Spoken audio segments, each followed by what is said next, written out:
Naturellement, après les fiançailles, il y a le mariage. Il y avait dans ce pays une ferme de 120 hectares. De la bonne terre de chenou, vous savez, là, du solide. C'est sérieux, ça. C'est chrétien. Ouais. Eh bien, là-dessus, il n'y avait pas le P parce qu'il était mort, il y avait la mé. Mais la mé avait des chats, oh là.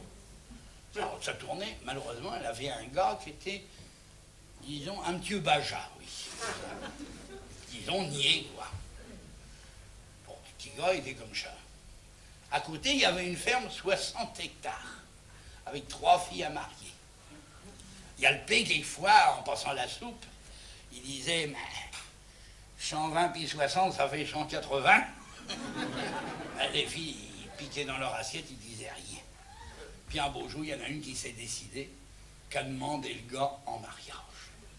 On est le matin des noces. Il y a le gars qui est couché, tout nerveux, pour savoir qui va se marier dans la journée. Il tout peine dans le lit comme ça. Maman, c'est-il l'heure? Mais faut-nous la paix, veillons. Tu vas être pas à quelle heure on va se coucher à soir? Puis on dormait un petit peu, puis au bout d'un moment, maman, c'est-il l'heure? Oh, tu nous éluges. Mais dors, veillons, dors.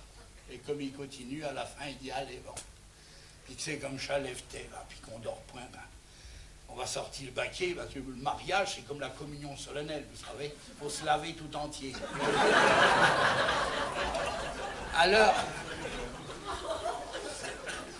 elle l'a baigné, comme à la communion, tout ça bien. Il s'est habillé, puis ils ont été très lévaques. Ils sont revenus. Ils ont pris le café au lait, comme ça. Et puis, tout d'un coup, le gars, il dit, maman, mon costume qui est pour là.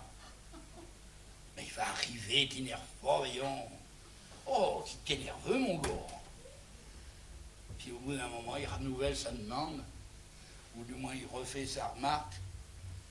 La mère est inquiète aussi, elle dit, c'est plutôt drôle. Mais enfin, il dit, t'énerve point, tiens, je vais prendre ton costume du dimanche, je vois, il fait des pattes mouilles, et puis ça va aller.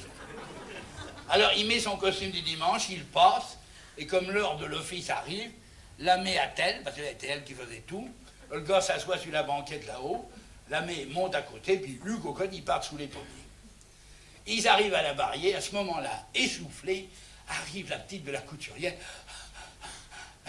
Oh, est-ce à celui-là qu'on arrive? T'aurais pas pu arriver plus tôt, non? Ben, maman a travaillé toute la nuit pour une demoiselle de noble, elle vient de finir seulement le costume du marié. Le gars qui est là-haut, juché dans la carriole, il dit, maman, comment je vais en faire? Il dit, t'en fais pas, t'enlèves ta veste, hop, tu passes derrière, tu mets la veste là, et puis le pantalon, tu passes pas dessus l'autre. C'est raide, c'est mieux pour un mariage.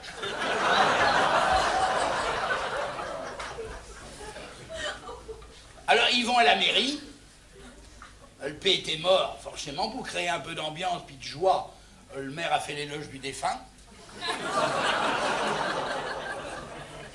Et puis après, on est arrivé à l'église. Alors là, on dit entre nous, tous les gars, toutes les filles du coin étaient là, pouvaient la tête que ferait le gars le jour de son mariage.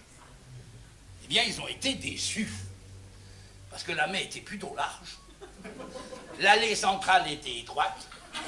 Et puis, comme elle travaillait dans l'endos puis dans le sillon, vous savez, à la plaine, elle avait l'habitude de marcher. Alors, comme elle avait un grand capet avec une plume, ça faisait essuie-glace, voyez-vous. L'île était derrière, il fallait bien viser pour le nez du gars. Alors, ils ont roulé comme ça, ils ont monté au son de Mendelssohn, toujours. Arrivé dans le cœur, la mariée était là. Toujours la mariée qui arrive d'abord. Lui, il s'est mis à sa place à côté. Ce curé était à la sacristie de Clergeaux. Ils sont rentrés, ils ont fait la genuflexion, puis ils se sont tournés vers les mariés. Petit Clergeaux de droite, il avait le plateau, il est venu vers le marié. Pour kiffer. Les alliances, mon petit gars. Alors le gars, il cherche dans ses poches, il cherche partout, il trouve rien. Alors il tourne vers sa mère qui fait. Ah, il se rappelle, alors il défait le pantalon, naturellement, le deuxième, pour rattraper les alliances qui étaient dans l'eau. Mais le pauvre curé, il savait pas. Il veut cette chose-là. Il dit, mais qu'est-ce que vous faites? Il dit, ah, mais si vous voulez les bénis, il faut bien que je les sorte.